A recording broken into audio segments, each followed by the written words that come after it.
Answer తీసుకుంటా please cooperate. Yeah Kaushik గారు ఇప్పుడు మీ టైం వచ్చింది. ఏంటి మొత్తంగా తెలంగాణలో ఇప్పుడు పార్టీ ఎందుకు పెట్టాల్సి వచ్చింది, పార్టీని యాక్టివేట్ ఎందుకు చేయాల్సి వచ్చింది, ఈ రోజే ఎందుకు ఆ ముహూర్తం?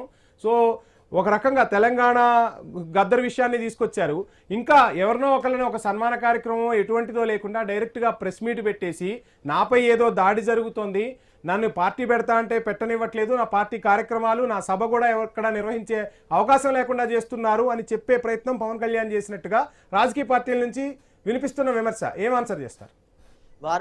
వాళ్ళ చేసే ఆరోపణలు నేను ఖండిస్తున్నా.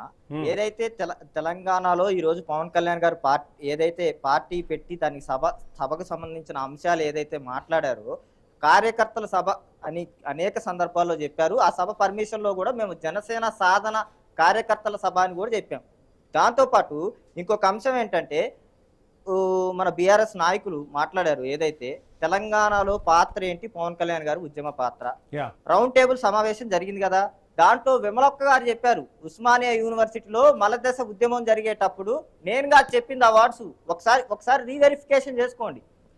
విమలక్క గారు ఏం చెప్పారంటే, ఆ రోజు వచ్చి మద్దతు ఇచ్చారు పవన్ కళ్యాణ్ గారు అని చెప్పారు, ఆ రోజు తెలంగాణ ఉద్యమానికి మద్దతు ఇచ్చారని చెప్పారు. నేను ఇంకోటి కూడా మిమ్మల్ని రిక్వెస్ట్ చేస్తున్నా, 11 రోజులు ఉపవాసం ఉన్నా అని పొద్దాకలు వీళ్ళు అంటున్నారు కదా, దాని ముందు అంశాన్ని ప్రస్తావిస్తున్నారు కానీ దాని తర్వాత ఏం మాట్లాడారు? పవన్ కళ్యాణ్ గారు నేను తెలంగాణని విడదీసినందుకు కాదు, మళ్ళీ ఈ రోజు కూడా చెప్పారు. ఏం చెప్పారు?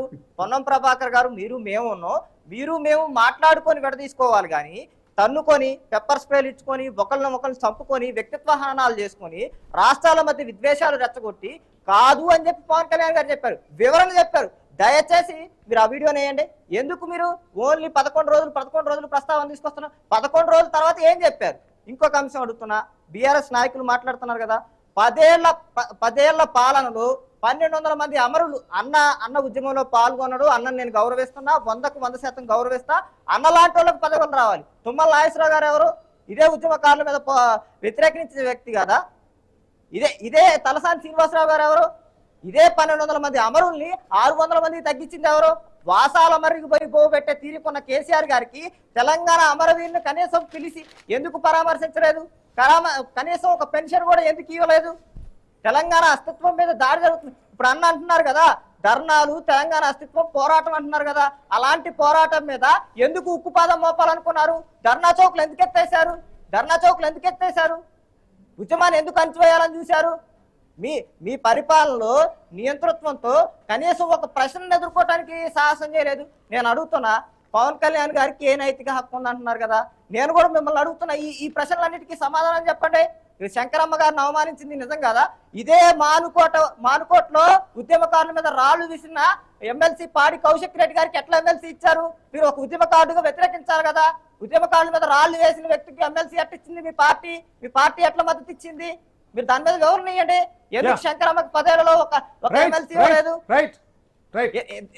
అనేక సందర్భాల్లో అనేక అంశాలు. ఇంకా నేను దయచేసి నేను ఇంకా చెప్తున్నా, విజయశాంతి గారిని ఎందుకు ఇది చేశారు?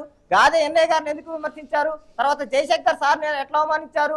తర్వాత వచ్చేసి తెలంగాణ ప్రజలకు తెలియదా నీళ్లు నిధులు నియామకాలు అన్న దాంట్లో నిధుల్ని వాళ్ళ ఇంటికే పరిమితం చేసుకుంటే? మీ క్వశ్చన్స్ ఆన్సర్ తీసుకుంటా. రాహుల్ గారు చూస్తున్నాం రాజకీయ పార్టీలు